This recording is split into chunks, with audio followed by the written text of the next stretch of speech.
ये આપણે વાત છે કે સ્વીકૃતિ કે ભાવ में जीना ही सुख है। તો એ પહેલા તો આપણે એને અત્યારે જ્યારે વાત કરી છે ત્યારે સ્વીકૃતિ કે ભાવ में जीना ही सुख है તો આને એક પ્રસ્તાવના રૂપમાં મૂકવામાં આવેલો છે, જેને આપણે આપણા અંદર જાંચવાનું છે કે ભાઈ સ્વીકૃતિ આવું છે કે નથી મારા અંદર અત્યારે। અને એમાં કોઈ પણ એક્ઝામ્પલ હોય, પોઝિટિવ હોય નેગેટિવ હોય, દરેક એક્ઝામ્પલ માટે આ સેન્ટેન્સ અત્યારે લાગુ પડે છે। હવે પ્રશ્ન એ છે કે એ સેન્ટેન્સ જે છે તો સ્વીકૃતિ કે ભાવ में जीना એની નિરંતરતા ક્યાં આગળ થઈ શકશે, કઈ રીતે થઈ શકશે એ ક્વેશ્ચન આખો અલગ છે, અને એ વ્યવસ્થામાં જ નિરંતરતા થઈ શકશે એ આપણે આગળ આવતા 2-3-4 દિવસોમાં સમજીશું। પણ જ્યારે આપણે વાત કરીએ છીએ ત્યારે ઇવન એક નાનામાં નાના ક્ષણની વાત કરીએ તો આ સેન્ટેન્સ ત્યાં આગળ લાગુ પડે જ છે। એવું એક પણ એવી ઘટના કે એક પણ એવી વસ્તુ કે સ્થિતિ એવી નહીં હોય કે જેનો અત્યારે જેમાં આ સેન્ટેન્સ લાગુ નહીં પડતું હોય, અને એવું હોય તો અત્યારે આપણે એ વસ્તુની ચર્ચા કરીએ ને એને આપણે અત્યારે જ ક્લિયર કરીએ। એમાં અત્યારે અમારું જે વખતે બ્રેક ચાલુ હતો એ વખતે એક પોઈન્ટનું ડિસ્કશન થયું કે આપણે જ્યારે સ્વીકૃતિની નિરંતરતાની વાત કરીએ છીએ ત્યારે હું કોઈ વસ્તુની કે હું કોઈ વાત કરું તો સામેવાળો માણસ અસ્વીકાર કરે છે, તો સામેવાળા માણસ સ્વીકાર કરે કે અસ્વીકાર કરે એને મારા સાથે તો કઈ રીતે લેવા દેવા, તો એની નિરંતરતા કઈ રીતે થઈ શકે, તો સંભવ જ નથી। પ્રશ્ન અહીંયા આગળ એકદમ વેલિડ છે કે સામેવાળો દર વખતે સ્વીકાર ના કરે પોસિબલ છે, પણ સામેવાળાની સ્વીકૃતિની વાત નથી થઈ રહી, અહીંયા આપણા અંદર જે સ્વીકૃતિ છે એની વાત થઈ રહી છે। એક એક્ઝામ્પલ, નાના એક્ઝામ્પલથી આપણે વાત કરીએ કે બે મિત્રો છે અત્યારે બ્રેકમાં બેઠેલા છે અને એમને ચા પીવા જવું છે। એક મિત્રે પૂછ્યું કે ચલો ચા પીને આવીએ, તો હવે એક ઘટના એવી છે કે એમાં બીજો ના પાડે છે કે મારે ચા પીવા નથી જવું। હવે મેં ના પાડે છે એટલે એને ના પાડી એટલે એને અસ્વીકૃતિ અત્યારના લેવલે એ વસ્તુની થઈ કે ચા નથી પીવી, પણ જો એને ના પાડી, એ ના પાડવાની સ્વીકૃતિ છે કે અસ્વીકૃતિ છે એના ઉપર એનું પોતાનું સુખ નિર્ભર કરે છે।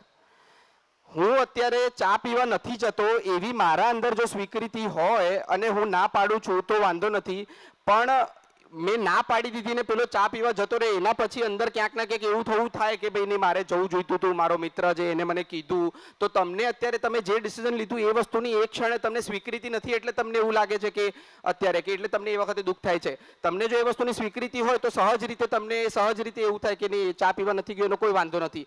કોઈ વસ્તુને અસ્વીકાર કરવી એનો મતલબ એમ નથી કે દરેક વસ્તુ જે સામે આવે છે એને સ્વીકાર જ કરવી। અસ્વીકારની પણ સ્વીકૃતિ એ અસ્વીકારની સ્વીકૃતિ છે કે અસ્વીકારની અસ્વીકૃતિ છે એના ઉપર નિર્ભર છે તમારું અત્યારે સુખની વાત જે આપણે વાત કરી રહ્યા છે।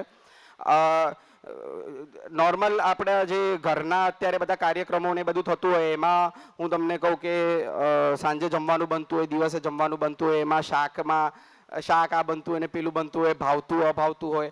હવે એમાં એવું છે કે જે સબ્જી કે જે શાક ઘરમાં બનેલું છે એ વસ્તુ તમને ભાવે છે નથી ભાવતી એના કરતાં વધારે તમે શું ભાવથી ખાઓ છો એના પર તમારું સુખ અને દુઃખ નિર્ભર થાય છે।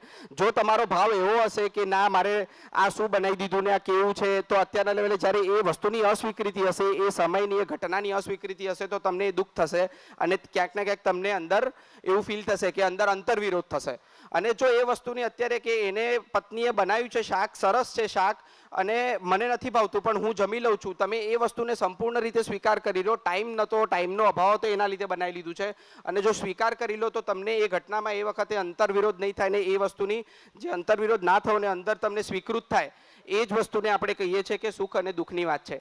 એટલે આમાં જ્યારે આપણે નિરંતર સ્વીકૃતિની વાત કરીએ છીએ ત્યારે નિરંતર સ્વીકૃતિ કઈ વસ્તુની થઈ શકશે એ આખી વ્યવસ્થામાં આગળ આવશે।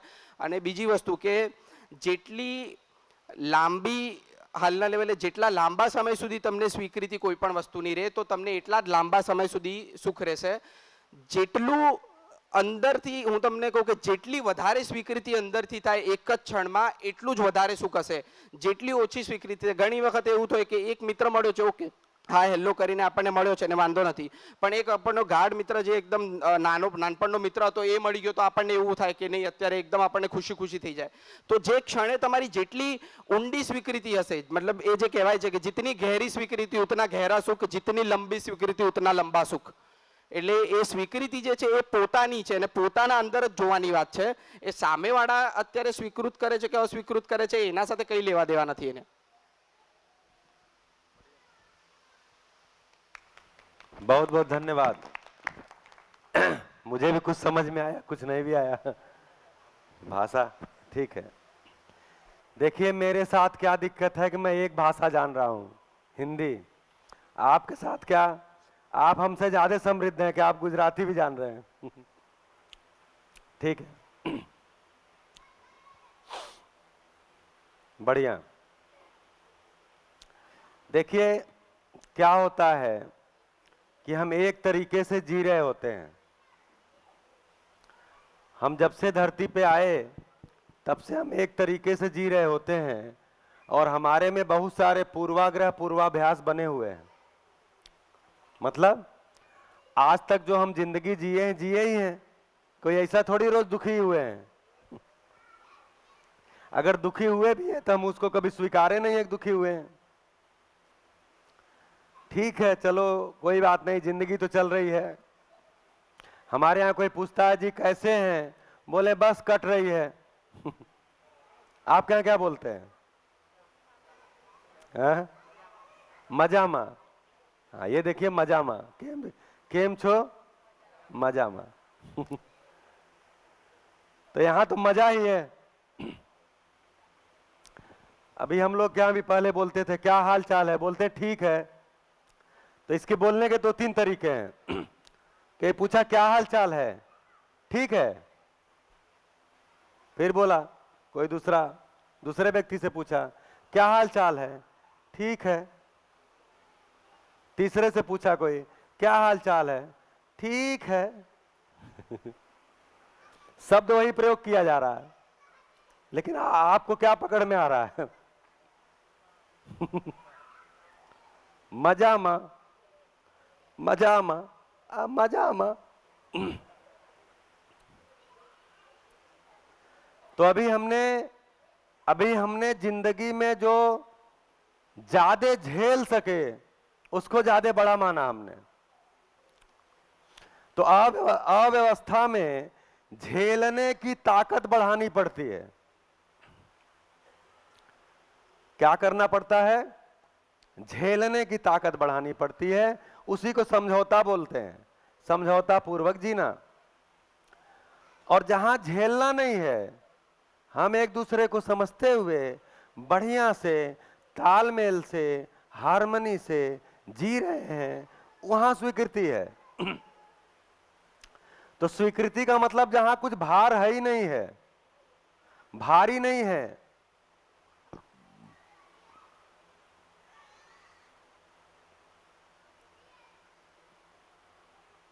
तो हम एक तरीके से जी रहे होते हैं, आज तक जी ही रहे हैं। तो उसमें अब एक नया प्रस्ताव आया है हमारे सामने। जो प्रस्ताव ये कहता है कि आप जो कुछ भी काम करते हैं वो सुख के लिए करते हैं। जिसमें सुख की संभावना नहीं है उस काम से आप दूरी बनाते हैं, करना नहीं चाहते हैं। करना पड़ता है वो अलग बात है, आप करना नहीं चाहते। जिस काम में सुख की संभावना होती है उसको आप करना ही चाहते हैं, बल्कि ज्यादा करना चाहते हैं और करना चाहते हैं, उसमें लगे ही रहना चाहते हैं। जो नौकरी आपको पसंद की मिल गई उस नौकरी को करना चाहते हैं। ये अलग बात है कि जिसको भी नौकरी मिली एक समय के बाद उसको बोझ समझने लगता है। जैसे मैं शिक्षक समुदाय से हूं, तो बहुत सारे शिक्षक अपने शिक्षक की नौकरी को बोझ समझते हैं, सरकारी हो या गैर सरकारी हो। एक भारी सा काम, जानते नहीं है नौकरी है। जबकि मैं कहता हूं कि शिक्षक होना गर्व की बात है। शिक्षक में ही वो ताकत है जो बहुत सारे लोगों से बात करता है, ज्ञान की बात करता है, समझ की बात करता है। बाकी कोई पेशा नहीं ऐसा है जो ज्ञान की बात करेगा, समझ की बात करेगा। आप डॉक्टर के पास जाएंगे तो डॉक्टर आपसे क्या बात करेगा? कहां दर्द हो रहा है, कितने दिन से दर्द है, दर के साथ और क्या था, जरा ये जांच करा के लाइए। जांच करा के लाते हैं, बोलते जी आपके ब्लड में एक काउंट बिगड़ा हुआ है, आपकी तबीयत ठीक नहीं है, आप ये दवाई खाइए। कि कोई ज्ञान की बात करता है कि नहीं जी 4 अवस्था होती है, उसमें मानव है, इसने कोई अव्यवस्था की है, कोई आहार विहार गड़बड़ किया है। कोई डॉक्टर खास कर एलोपैथ में तो एकदम नहीं बताता कि आप कोई आहार विहार गड़बड़ किए हैं। एलोपैथ कोई पथ्य परहेज नहीं बताता और कभी नहीं बताता कि आपके खाने की गड़बड़ी से आपको बीमारी हुई है। हो गया भाई, चलो दवाई खाओ। तो हम लोगों से लोग पूछते हैं जी पेट में थोड़ी सी दिक्कत है, भारी है, क्या खाएं कि ठीक हो जाए? तो क्या उत्तर आएगा? तो मेरा उत्तर आता है कुछ ना खाओ ठीक हो जाएगा।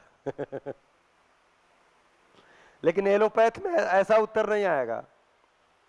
वो बताएंगे ये खाओ, ये दवाई खाओ, ऐसा खाओ, ऐसा खाओ। जबकि अगर आपके पेट में कोई भी प्रॉब्लम, आपको बुखार हुआ है, तो आप पहला काम करिए कुछ मत खाइए, छोड़ दीजिए, पानी जम के पीजिए, नींबू पानी पीजिए, नमक नींबू चीनी डाल के पीजिए, मतलब शरीर में फ्लूइड मेंटेन करिए और टेम्परेचर मेंटेन करिए। खाना छोड़ दीजिए, 2 दिन में ठीक हो जाएगा। हमको धैर्य नहीं है तो हम क्या करते हैं, हमारा खाना न छूटे। एलोपैथिक जो डॉक्टर हैं ये हमारी मानसिकता को जानते हैं कि इनका खाना छुड़ाओगे तो ये भाग जाएगा, कल आएगा नहीं। क्यों? क्योंकि आहार निद्रा भय प्रजनन से ही सुखी होने के प्रयास में लगा हुआ है। उनको पता है उनको पता है कि आपको आहार से सुखी होते हैं, इसलिए आपका आहार नहीं बंद कराते, बोलते खाओ, साथ में दवाई भी खाओ। तो हम एक तरीके से जीते आए हैं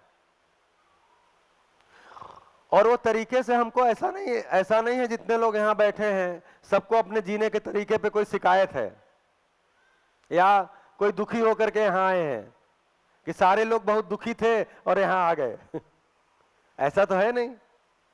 हां, लेकिन मैं जिस भी तरीके से जी के देखा, मुझे कहीं न कहीं तो एक काला दीवाल मिलता है। जिसने जो सफलता बताया उस पर मैं आगे बढ़ा, एक समय के बाद हमको रास्ता फिर नहीं दिखता। जैसे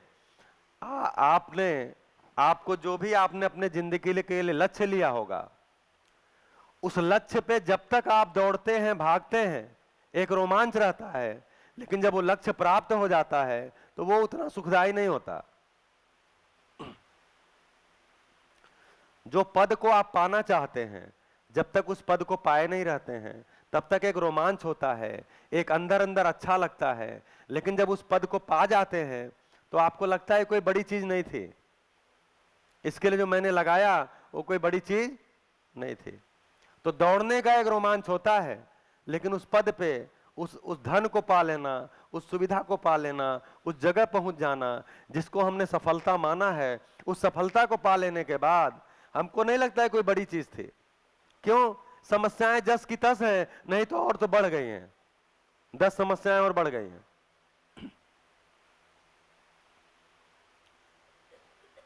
समाधान तो नहीं हुआ। जिस समाधान की आस में मैं अपने को शिक्षा में झोंका, जिस समाधान के आस में मैंने अपने को व्यवसाय में झोंका, जिस समाधान के आस में मैंने अपने को नौकरी में झोंका, जिस समाधान के आस में मैंने अपना घर बार छोड़ दिया, वैराग्य हो गया, गुफाओं में गया, साधना किया, बहुत कुछ किया, तो या तो समाधान बता नहीं पाए या तो शायद वो समाधान नहीं हुआ। तो एक्चुअली हम आस में तो काम किए, लेकिन वो चीज हमको मिला नहीं। क्या नहीं मिला? समाधान नहीं मिला। तो सुख का एक नाम समाधान भी है।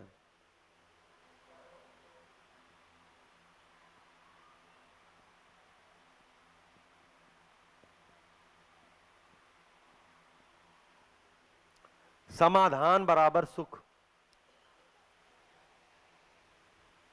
अब आप जांच के देखिए, जब जब आपकी जिंदगी में समाधान हुआ है, चाहे वो सुविधा के अर्थ में, चाहे संबंधों में जी करके, तब तब आपको जो फीलिंग आई है वो फीलिंग अच्छी आई है कि बुरी आई है?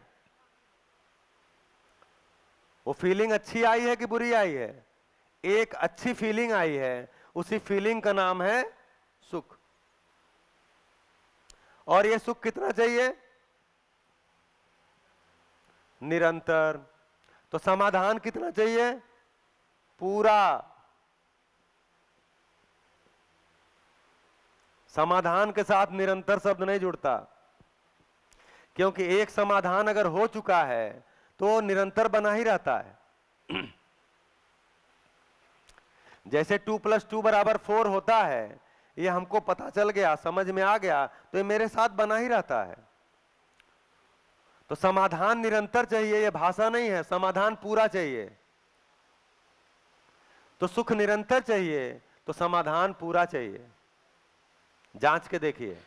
भैया यहाँ समाधान का हिंदी में थोड़ा आपको एक्सप्लेन करना पड़ेगा। गुजराती में समाधान का मतलब ऐसा होता है कि दो बंदों के बीच में टसल हो गई है तो समझौता, उसको समाधान बोलते हैं गुजराती में। अच्छा, मतलब दो बंदों के बीच में, तो उनको बैठा करके सामने सामने प्रॉब्लम सॉल्व करवा दे, उसको समाधान करते हैं। अच्छा, सेटलमेंट, अच्छा, उसको समाधान बोलते हैं। तो ये अच्छा। तो समाधान को अंग्रेजी में सॉल्यूशन बोलते हैं, लेकिन जब पूरा समाधान होता है तो उसको रिजोल्यूशन बोलते हैं। यानी तो समाधान को उल्टा अगर समझेंगे तो समस्या मुक्ति, समस्या मुक्ति, प्रश्न मुक्ति, ऐसे चलेगा? हाँ जी, प्रश्न मुक्ति, समस्या मुक्ति।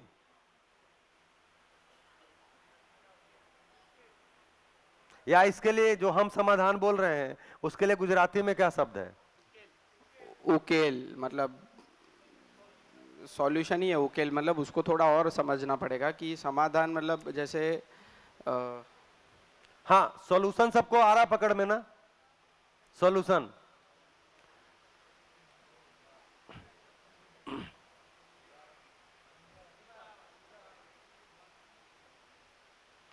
एक्चुअली जो आप कह रहे थे सेटलमेंट, तो उसी को थोड़ा सा पॉजिटिव वे में लेंगे। हेलो। हाँ जी। हाँ सर, जो भी व्यवहार है या जो भी व्यवस्था है उसको पूर्णता के अर्थ में, मतलब उसका पूर्ण समझ, उसको समाधान बोलेंगे। हाँ, समझ बोल सकते हैं।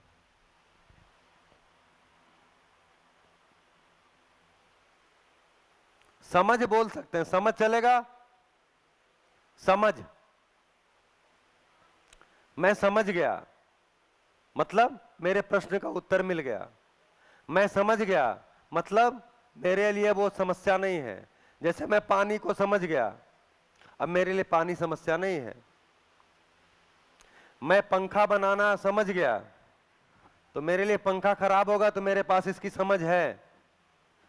जैसे मुझे पंखे की पूरी समझ हो गई, तो अगर पंखा खराब होगा तो मुझे विश्वास है मैं उसको ठीक कर लूंगा। अर्थात तो मैं जो कह रहा हूं, यहां जो समाधान लिख रहा हूं, इसका मतलब यह है कि पंखे को लेकर के मेरे पास समाधान है, मेरे पास सॉल्यूशन है।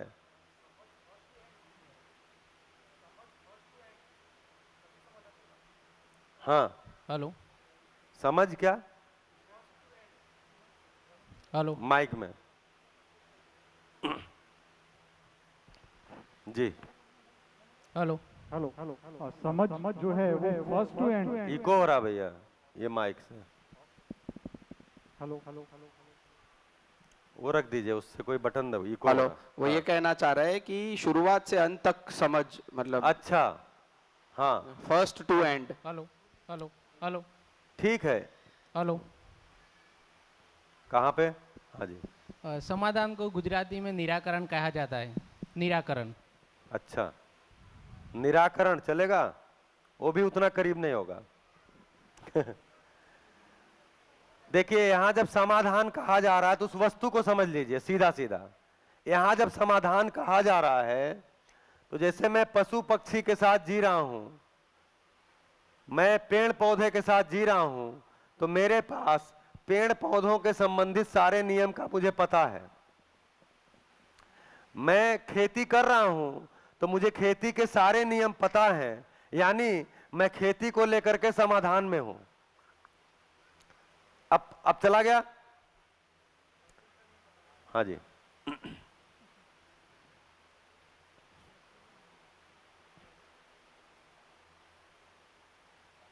हेलो। हाँ। हाँ, तो मैं ऐसा बोल रहा था कि क्या हमारे पास सभी चीज़ का समाधान होता है? मतलब कि सभी चीज़ का समाधान नहीं हुआ तो मतलब सभी चीज़ का सुख तो नहीं मिल सकता ना?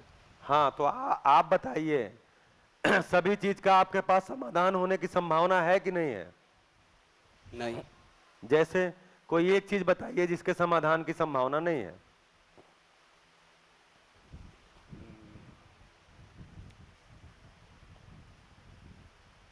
कोई एक वस्तु, कोई एक समस्या ऐसा बताइए जिसका आपको समाधान की संभावना नहीं है।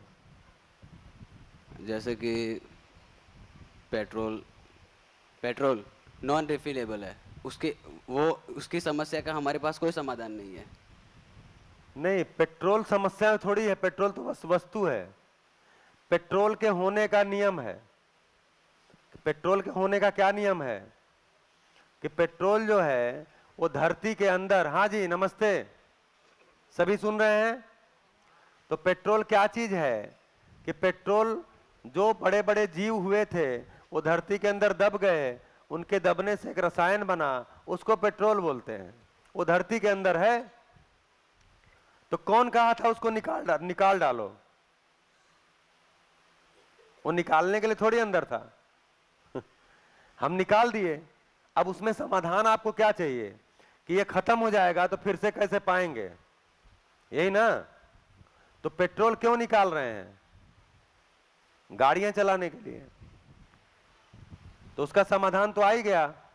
मेरे एक मित्र हैं जो पिस्टन बनाने की बड़ी कंपनी है गाजियाबाद में, श्री राम पिस्टन, तो वो डीजीएम है वहां पे।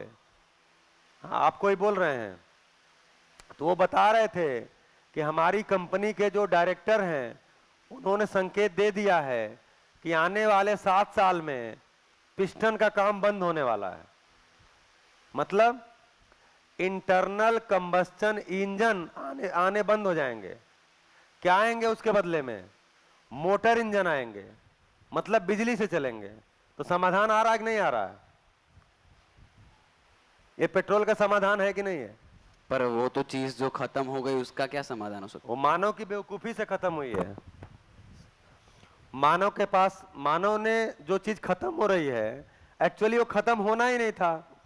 देखिए, मानव के जीने का सामान, अब ये समझ नहीं है ना, मानव के जीने का सामान, मानव धरती के सतह पे रहने वाला प्राणी है कि नहीं?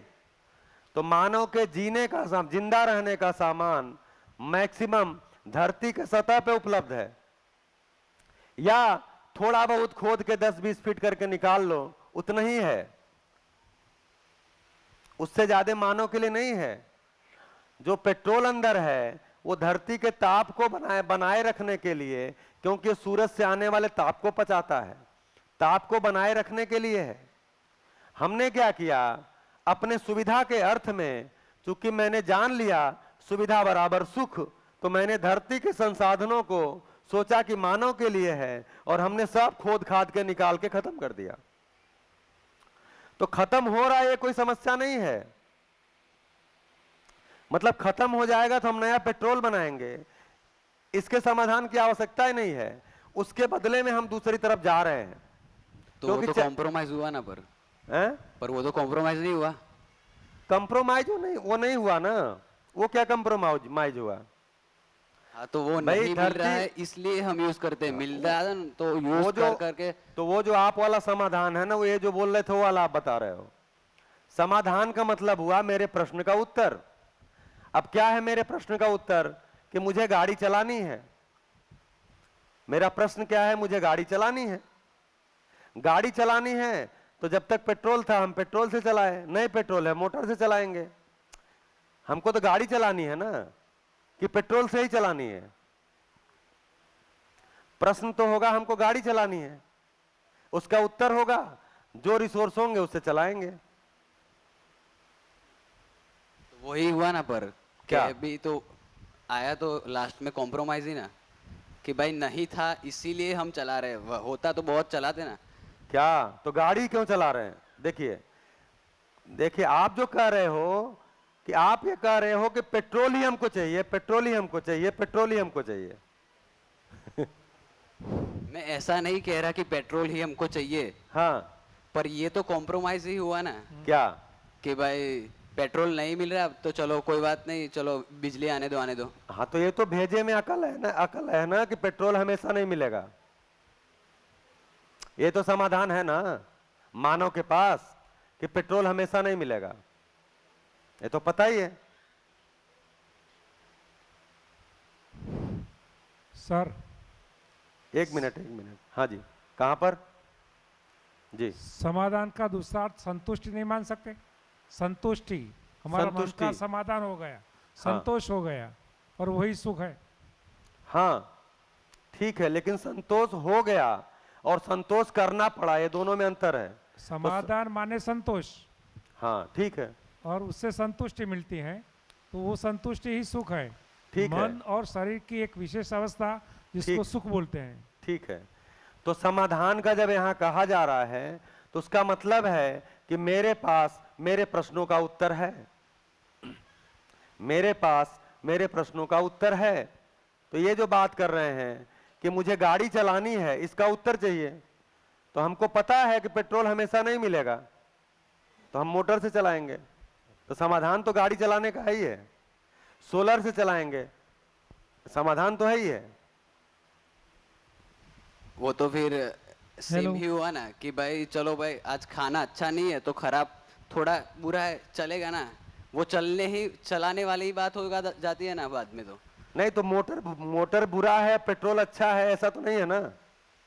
हेलो बिजली से, हाँ जी, एक मिनट, हेलो सर थोड़ा थोड़ा इनसे हो जाए। हाँ यही बात करनी है। हाँ आप कह रहे हैं कि पेट्रोल के बदले में हम बिजली यूज करते, तो हाँ। बिजली खत्म तो होने वाली है ना, उसके बदले में कुछ दूसरा लाएंगे, वो भी खलास होगा। बिजली खत्म होने वाली नहीं है। मतलब यूज तो हाँ जी, बिजली खत्म होने वाली चीज है? नहीं, नहीं है। बिजली को बनाने का जो तरीका है, उस तरीके में जो हम फ्यूल यूज करते हैं वो खत्म होने वाली चीज है, बिजली नहीं खत्म होने वाली चीज है। पर वो बिजली खत्म नहीं होगी भैया, निश्चिंत रहिए। तो हम अभी बिजली बनाने के तरीके बदल रहे हैं, केवल बिजली नहीं खत्म होने वाली चीज है।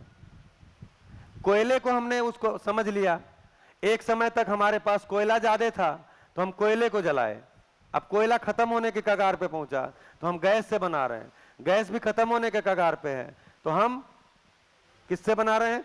सोलर पे आ रहे हैं।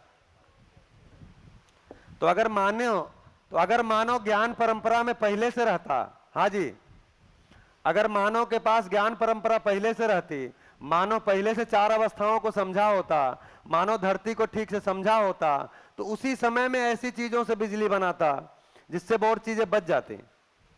भाई सूरज उस समय भी था, ऐसा थोड़ी आज ही सूरज आया है, ताजा ताजा बिल्कुल गरम गरम सूरज आया है। हाँ एकदम ताजा और गरम, इससे बिजली बनाओ। सूरज तो पहले भी था, तो क्या चीज नहीं था? क्योंकि हमारे पास दूसरा साधन उपलब्ध था और वो हम खोद के निकालना आसान था, या हमारे पास टेक्नोलॉजी नहीं थी। जी, जब कोई भी बात में समाधान होता है तो दोनों को भी अच्छा लगता है बस और दोनों की स्वीकृति होती है, वो लंबे समय तक चलता बहुत है। बढ़िया। एक बार हुआ तो बनी ही रहती है। हाँ, बनी रहती है। जी, हेलो। हाँ। एक बार हुआ तो बना ही रहता है। जी, समाधान को थोड़ा मैं स्पष्ट करता हूँ तो उसमें अभी समाधान को हम कॉन्स्टेंटली जो सारे एग्जांपल्स आ रहे हैं तो हम लोग अभी भी उसको सुविधा से लिंक करने की कोशिश कर रहे हैं। समाधान समस्या का होता है और समस्या को अभी समझना पड़ेगा कि सुविधा ना होना समस्या नहीं है, हम निरंतर सुखी नहीं रह पा रहे, यही हमारी समस्या है आज मानव की। पहले तो जो सुख के संदर्भ में हम लोग अभी जो सुखी नहीं रह पा रहे, निरंतर सुखी नहीं रह पा रहे, वही हमारी समस्या है आज। और उस समस्या के संदर्भ में अगर समाधान देखेंगे तो ज्यादा पकड़ आएगा। हाँ, कि समाधान जैसे बोल सकते हैं कि समाधान बराबर हम लोगों ने सुख लिखा, तो सुख अभी हम निरंतर सुख की बात कर रहे हैं, तो निरंतर समाधान कि हर प्रश्न, मेरे अंदर कोई प्रश्नहीन हो जाओ, मैं प्रश्न ही ना रहे मेरे सुखी होने के संदर्भ में, सुविधा मिले ना मिले, कल जा करके ये हो सकता है, तो उसको ऐसे देखना थोड़ा बढ़िया रहेगा। हाँ, बढ़िया है हेलो, जी। समाधान का मतलब यही है कि कोई क्वेश्चन है उसका आंसर क्या है, वो आंसर ही है। जी समाधान वही है, जी। उसका सॉल्यूशन है। तुम हाँ, पूरी तरह से क्या सॉल्यूशन है उसका ऑप्शन। बहुत अच्छा। लेकिन इनका जो ध्यान दिलाना था कि जो क्वेश्चन है मेरा वो मेरी जिंदगी से जुड़ा हुआ है या कहीं का भी कुछ भी क्वेश्चन हमने बना लिया है। किस क्वेश्चन का समाधान चाहिए? जो मेरी जिंदगी से जुड़ा हुआ है, मेरे जीने से जुड़ा हुआ है। मैं और मेरा संबंधी साथ में जी नहीं पा रहे हैं। मैं, हाँ ये समस्या है, मैं प्रकृति के साथ संतुलन पूर्वक जी नहीं पा रहा हूं, मैं मानव के साथ संतुलन पूर्वक जी नहीं पा रहा हूं, यह समस्या है। अब इसमें से हम कितनी सुविधा निकालते हैं, कितना यूज करते हैं, वो मुद्दा ही नहीं है। मुद्दा क्या है कि मैं प्रकृति के साथ संतुलन पूर्वक जी नहीं पाया अभी तक। उसका प्रमाण आया, मतलब जी नहीं पाया क्यों कह रहे हैं? क्योंकि उसका प्रमाण नहीं आया सही जीने का। अगर प्रमाण आता तो ये जो अव्यवस्था है इसी को ग्लोबल वार्मिंग बोलते हैं।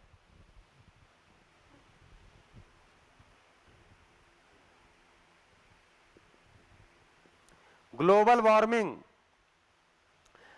वार्मिंग का मतलब क्या हुआ? धरती को बुखार हो गया, धरती का ताप बढ़ गया। नवंबर के महीने में, हमको नहीं पता नवंबर के महीने में इतनी गर्मी यहां पड़ती है कि नहीं, तो धरती को बुखार हो गया, धरती का ताप बढ़ गया, धरती बीमार हो गई। क्यों बीमार हो गई? क्योंकि धरती के जो संसाधन हैं इनके साथ हमको संतुलन पूर्वक जीना नहीं आया। मतलब इनके साथ कैसे संतुलन पूर्वक जिया जाए, ऐसे प्रश्नों का हमारे पास उत्तर नहीं है। ऐसे प्रश्नों का उत्तर होना समाधान है। मैं मानव के साथ संतुलन पूर्वक नहीं जी पाया, इसका क्या प्रमाण है? इसका प्रमाण है जगह जगह खुले हुए जेल खाने, जगह जगह खुले हुए कोर्ट कचहरी। कोर्ट कचहरी किस बात का प्रमाण है? कि मानव के साथ नहीं जी पाया। पुलिस थाने जेल किस बात का प्रमाण है? कि आदमी को आदमी से खतरा है। तो मानव के साथ संतुलन पूर्वक नहीं जी पाया, इसका मतलब है कि मानव के साथ संतुलन पूर्वक कैसे जिए, इस प्रश्न का उत्तर अभी तक नहीं आ पाया। इसका उत्तर आना समाधान है।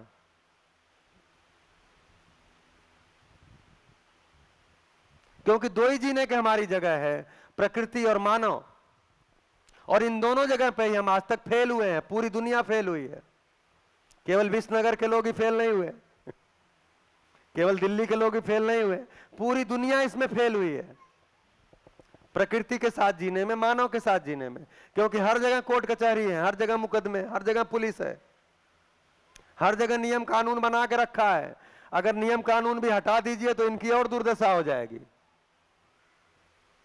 पेड़ जब ज्यादा कटने लगे तो एनजीटी बनाया, नेशनल ग्रीन ट्रिब्यूनल, भैया तुम ही रोको। अब नेशनल ग्रीन ट्रिब्यूनल भी अपने लिए समस्या हो गई है। हाँ, जो लोग सरकार में हैं वो बोलते हैं भैया नेशनल ग्रीन ट्रिब्यूनल हमारे लिए समस्या है। वहां बैठे हुए लोग सरकारों से घूस मांग रहे हैं। लोग आदमियों से घूस मांगते थे तो बहुत सारे राज्यों में मंत्री वगैरह हम लोग के परिचित हैं, वो बोलते हैं मंत्रियों से घूस मांगा जाता है। क्योंकि देखिए रेल तो बनेगी, मेट्रो बनेगा, रोड बनेगा, पुल बनेगा, तो उसके रास्ते में आने वाले पेड़ वगैरह काटेंगे। तो पेड़ काटना कोई इतना खराब भी नहीं है, लेकिन लगाया जाए। भाई देखिए, अगर काटेंगे नहीं तो क्या होगा? वो तो अपने आप उगेगा ही। लेकिन अगर हम काट रहे हैं किसी काम के लिए तो हम लगाएं भी। जितना काट रहे हैं उससे ज्यादा लगाएं। और आपके लिए अच्छी सूचना है कि जो दुनिया की रिपोर्ट आई है उसमें दुनिया में जो फॉरेस्ट एरिया है बढ़ा है। जो हरे भरे ग्रीन क्षेत्र हैं वो बढ़े हैं भारत दुनिया में, पूरी दुनिया को मिला के देखें तो पेड़ों की संख्या बढ़ी है। तो ऐसा नहीं आदमी सचेत हो रहा है। तो बहुत सारे नियम कानून इसलिए बनाए हैं, उन नियम कानून के कारण ये बचे हुए हैं। लेकिन समाधान ऐसा थोड़ी है नियम कानून, तो ऐसा आया भी कि नियम कानून सब कहां मानते हैं। तो नियम कानून से होगा या मानव स्वनियंत्रित होगा। तो जब यहां लिखे थे मानव को शासन स्वीकार नहीं है, तो फिर मानव को क्या स्वीकार है? मानव को स्वनियंत्रण स्वीकार है।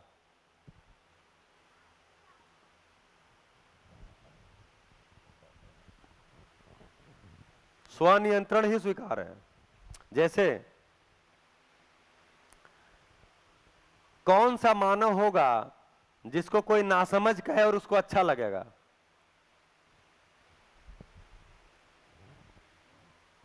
कोई मानव आपको मिला जिसको आप नासमझ कहें और उसको अच्छा लगे?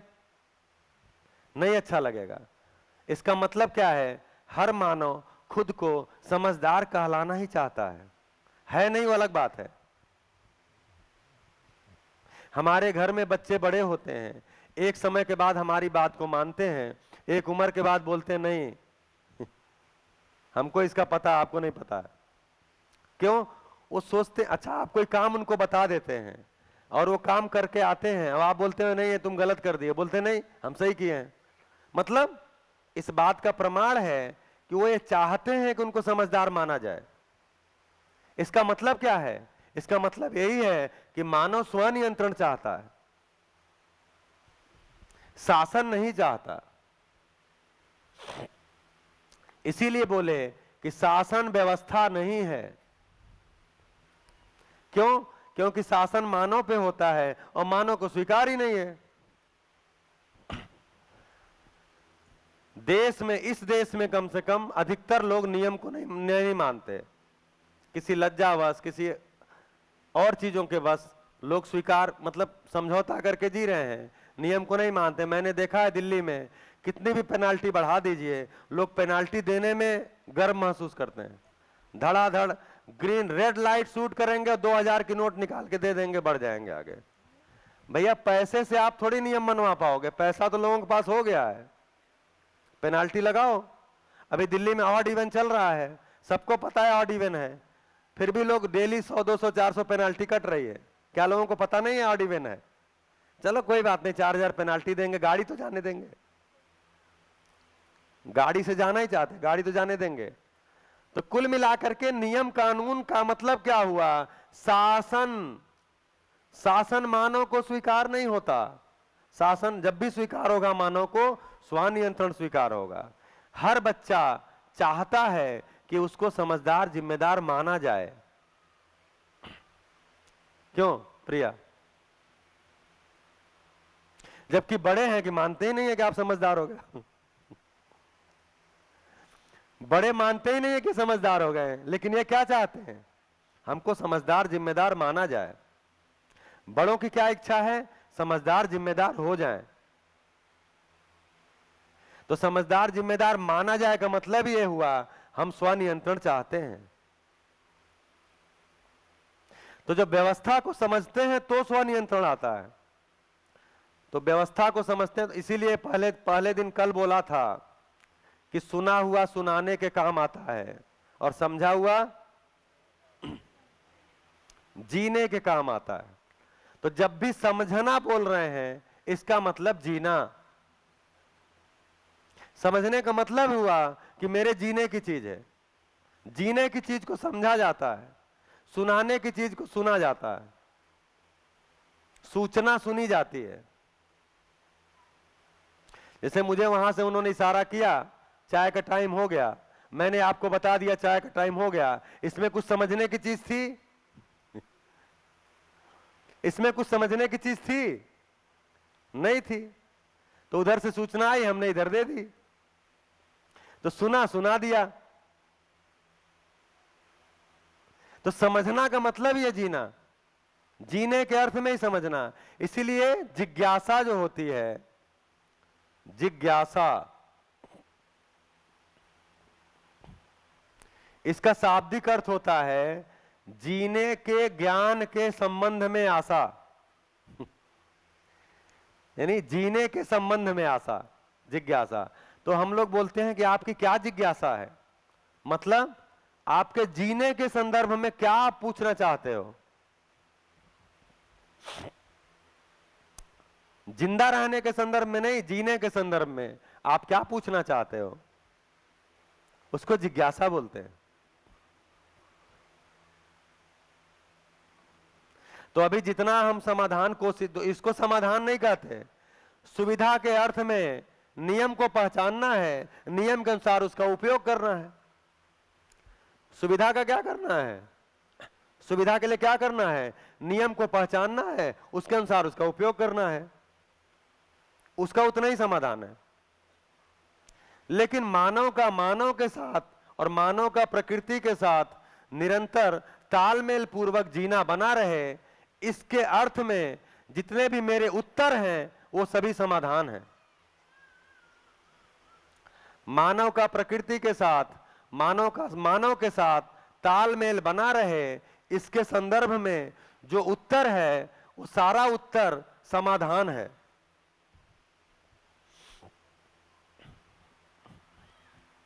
ये नीचे वाला भी डायग्राम बना ही देते हैं। अब मानव कितने स्तरों पे जीता है, तो परिवार में जीता है,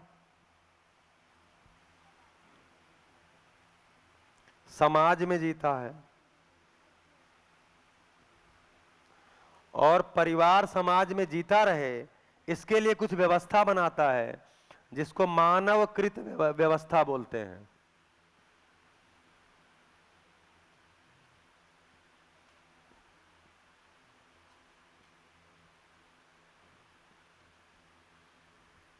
मानवकृत व्यवस्था, जैसे इस हॉल में मानवकृत व्यवस्था बनाई गई है, एक आर्टिफिशियल वातावरण बनाया गया है कि आपको इधर बैठना है, हमें यहां खड़ा होना है, इस बोर्ड पे लिखना है। ये मानवकृत व्यवस्था है। ऐसे ही सरकार है, पुलिस है, नियम है, कानून है, ये हम बनाते हैं, उसको मानवकृत व्यवस्था बोल रहे हैं। ठीक, अब इसको देखा जाए यहां क्या हो रहा है।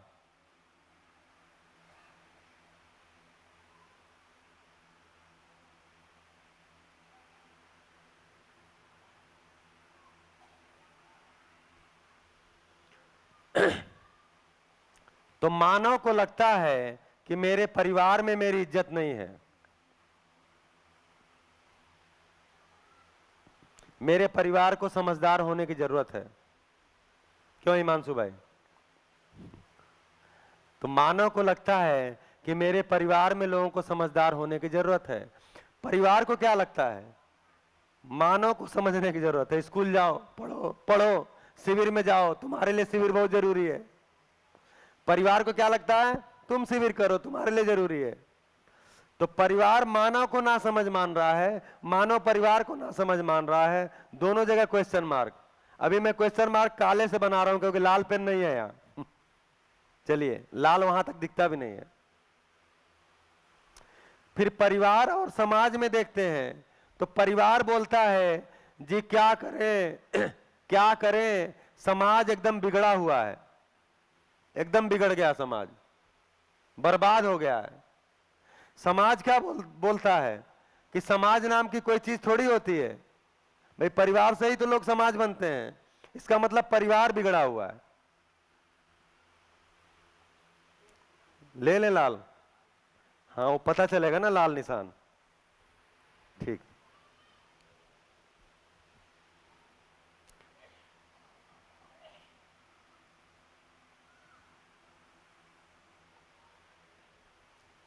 जी। तो मानव बोलता है परिवार नहीं ठीक है, परिवार बोलता है मानव नहीं ठीक है, परिवार बोलता है समाज बिगड़ा हुआ है, समाज बोलता है जो समाज में आते हैं परिवार से आते हैं तो परिवार बिगड़ा हुआ है। मानव बोलता है कि समाज ठीक नहीं है। क्या शिक्षा होगी जब समाज ठीक नहीं है? समाज बोलता है मानव से ही समाज बनता है, परिवार बनता है, इसलिए मानव पे काम करने की जरूरत है। तो मानव और समाज के बीच में भी क्वेश्चन मार्क है। इसी तरह से समाज और मानवकृत व्यवस्था को देखिए।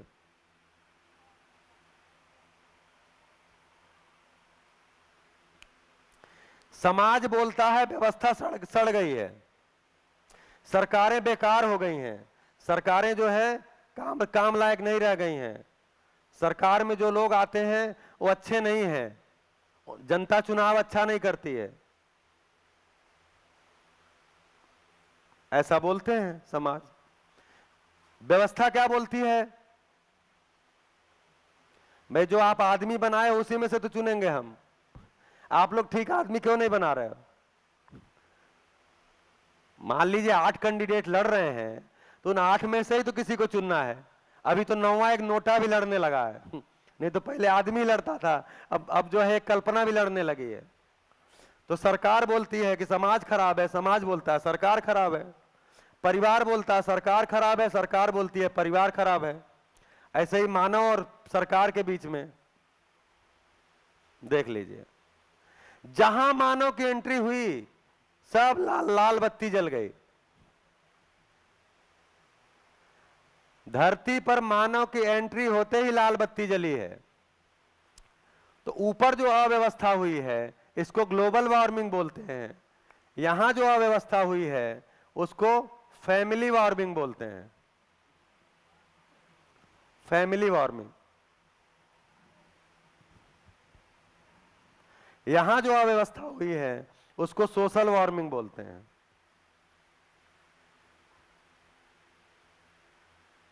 और जो मानव तनाव में आ गया है इसको पर्सनल वार्मिंग बोलते हैं।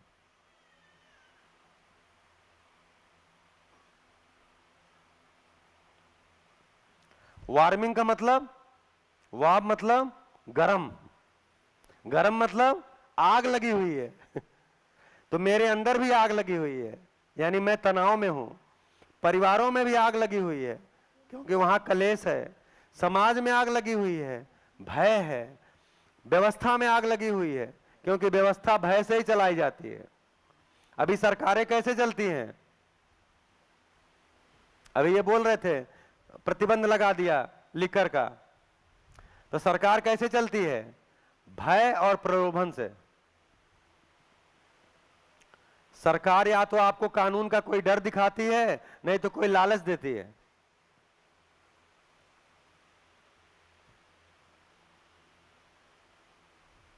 आप हमको वोट दो, हम आपको फ्री में बिजली देंगे। आप हमको वोट दो, हम आपको फ्री में खाना देंगे। आप हमको वोट दो, हम आपके यहाँ फ्री में टॉयलेट बनवाएंगे। आप हमको वोट दो, हम आपका फ्री में घर बनवाएंगे। ये क्या है? ये प्रलोभन है। फिर बोले आपने नियम तोड़ा है इसलिए आपको जेल में डालेंगे। ये क्या है? भय है। तो सारी सरकारें पूरी दुनिया की भय और प्रलोभन से लोगों को हाँकती हैं, जबकि ये दोनों मानव को स्वीकार नहीं है। तो कुल मिलाकर के personal warming, family warming, social warming, global warming, ये वार्मिंग लेके हम पड़े हुए हैं। किस वजह से? क्योंकि ये जो महोदय आए, ये जो महोदय आए, इनके विकास के बाद इन महोदय का नाम था कि ये ज्ञानावस्था की इकाई है। ज्ञानावस्था मतलब समझ के जीने वाली इकाई। इनको समझ के जीने का कोई कार्यक्रम नहीं है, नियम है उसके अनुसार ये रहते हैं, लेकिन इनको समझ के जीने का इकाई है, इसीलिए इनको कल्पनाशीलता और कर्म स्वतंत्रता मिली हुई है। लेकिन वो कल्पनाशीलता कर्म स्वतंत्रता तो मिल गई, समझ नहीं मिली, इसलिए सारे आग लगे हुए हैं। तो कार्यक्रम क्या नहीं, तो अब ये व्यवस्था है। तो जहां जहां लाल निशान है वो अव्यवस्था है, जहां लाल निशान नहीं है वो व्यवस्था है। ये अव्यवस्था कैसे ठीक होगी? मतलब होने के रूप में व्यवस्था है ये। भाई मानव जब भी रहेगा तो परिवार में होगा, परिवार जब भी होगा तो एक समाज का हिस्सा होगा, समाज जब भी होगा तो कोई न कोई मानवकृत व्यवस्था बनानी ही पड़ती है, कोई नियम कानून बनाने ही पड़ते हैं। लेकिन वो नियम कानून हमको सहज क्यों स्वीकार नहीं है? क्योंकि हमको सरकार पे विश्वास नहीं है, हमको समाज पे विश्वास नहीं है, हमको परिवार में विश्वास नहीं है, हमको खुद पे ही विश्वास नहीं है। तो ये पूरी होने के रूप में व्यवस्था है, लेकिन रहने के रूप में व्यवस्था दिख नहीं रही है। अभी ये अव्यवस्था दिख रही है, होने के रूप में व्यवस्था ही है। तो जैसे ही मानव समझदार होता है, एक मानव समझदार होता है, एक मानव के समझदार होने से उसके परिवार में खुशहाली आने की संभावना बढ़ जाती है। क्यों? वो बाकी लोगों के भी समझदार होने के लिए रास्ता बनाता है। एक मानव के समझदार होने से एक परिवार खुशहाल होता है तो समाज के खुशहाली की संभावना बनती है।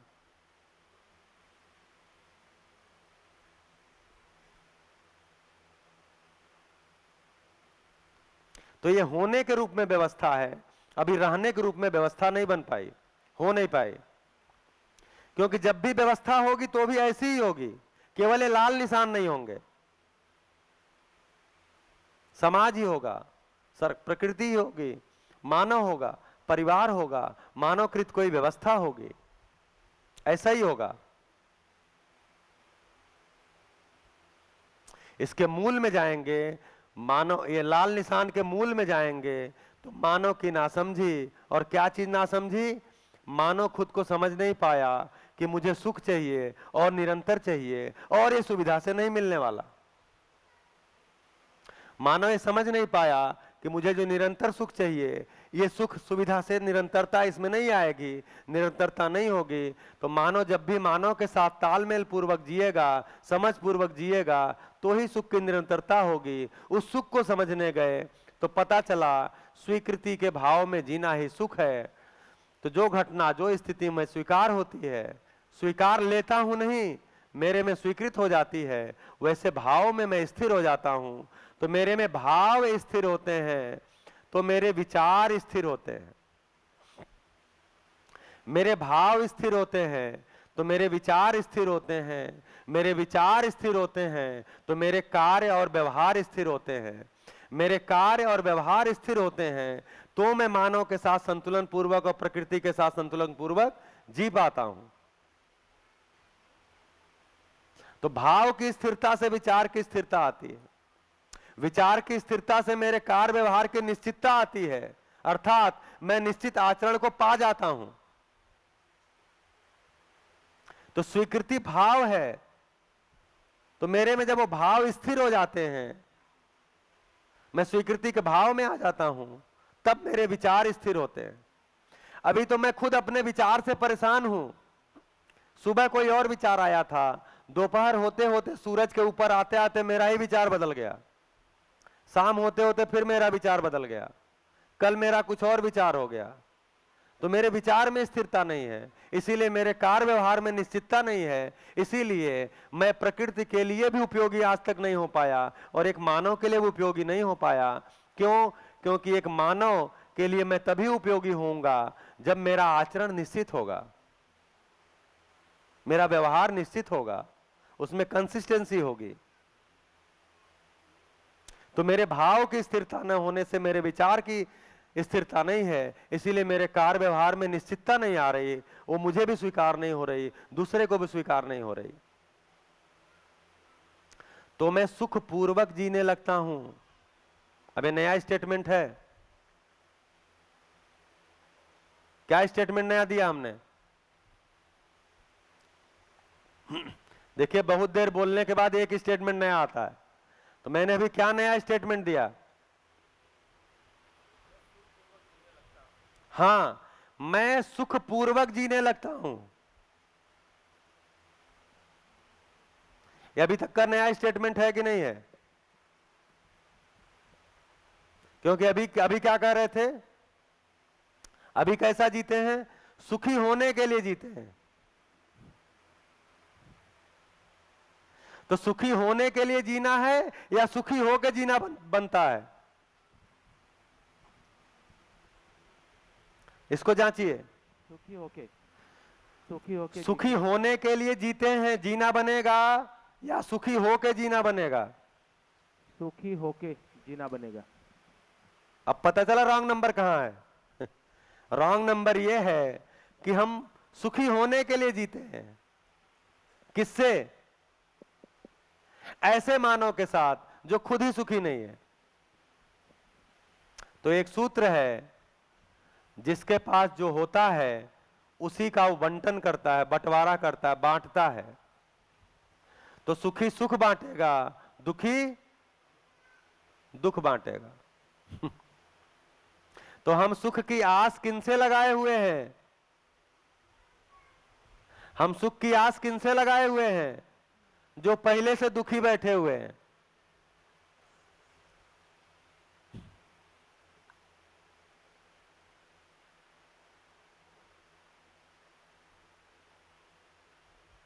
तो इसी में दो चीजें और जोड़ता हूं, दो स्टेटमेंट और। सम्मान पाने के लिए जीना होता है या सम्मान पूर्वक जीना होता है?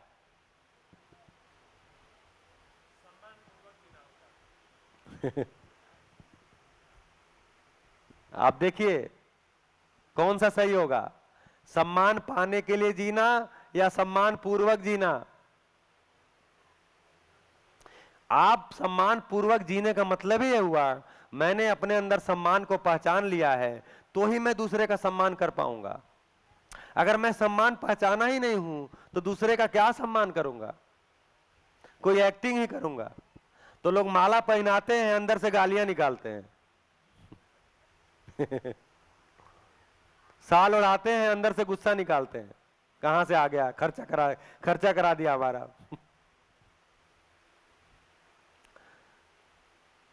तो सम्मान पूर्वक जीना होता है। अगला स्टेटमेंट, विश्वास पूर्वक जीना होता है, विश्वास पाने के लिए जीना नहीं होता। तो तीन स्टेटमेंट दिया, सुख पूर्वक जीना होता है, सम्मान पूर्वक जीना होता है, विश्वास पूर्वक जीना होता है। क्यों? क्योंकि सम्मान भी अपने आप में एक सुख ही है, विश्वास भी अपने आप में एक सुख ही है। सुख का ही एक नाम है विश्वास, सुख का ही एक नाम है सम्मान। क्योंकि सुख हमको कितना चाहिए?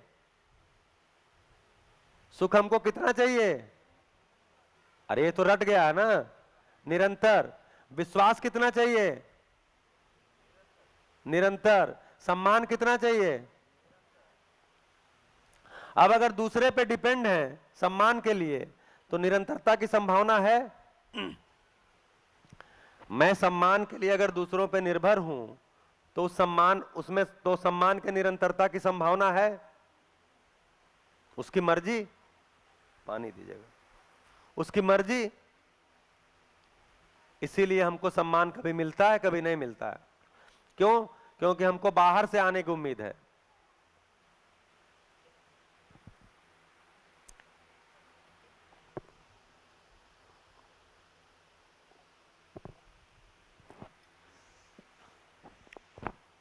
हाँ जी, तो आज सुबह से कितनी बात किए?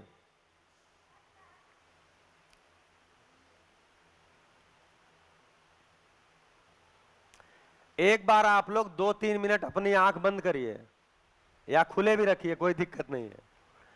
आप सोचिए कि सुबह जब आप इस सभा में आए थे तो उस समय आप कुछ बातों को आपके अंदर चल रही थी, फिर दिन भर कुछ बात हुआ, उसमें क्या करेक्शन हुआ, आपके समझ में, आपके सोच में क्या बदलाव हुआ, क्या आपको नई सूचना मिली जो कि आपको पच गई, क्या सूचना मिली जो अभी तक पची नहीं है लेकिन आपको लगता है नहीं ठीक है, ठीक है, कोई बात नहीं, अच्छा होगा, बोल रहे हैं तो अच्छा ही होगा।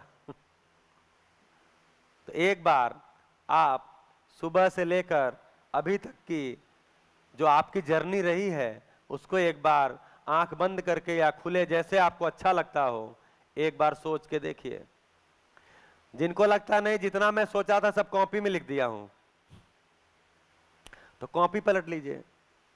क्योंकि कॉपी में क्या होता है, मैं बार बार कहता हूं कॉपी में लिखिए, लेकिन जो समझ लीजिए उसको ज्यादा लिखिए। क्योंकि कॉपी 7 दिन बाद फिर पता नहीं चलता कहां गई। ये जो डायरियां हैं, ऐसी डायरियां बहुत घर में पड़ी हुई हैं, उसको पलट के देखने वाले कम ही लोग हैं। कुछ लोग देखते होंगे, ऐसा नहीं है, अधिकतर लोग फिर ये डायरिया नहीं देखते। इसलिए इस 7 दिन में जो आपको मिल गया, आपने अपने में जो करेक्शन कर लिया, जो बातें आपको पच गई, वो आपके साथ बनी रहती हैं। ठीक है, चलिए अब से 2-3 मिनट आप एक बार सोचिए।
हाँ जी, हो गया किसी का?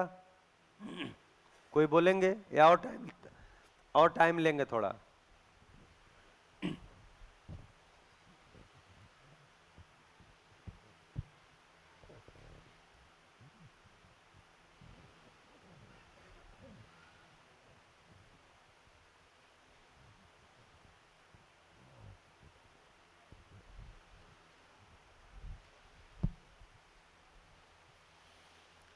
जिसको बोलना होगा हाथ खड़ा करिएगा। हाँ जी, आपको?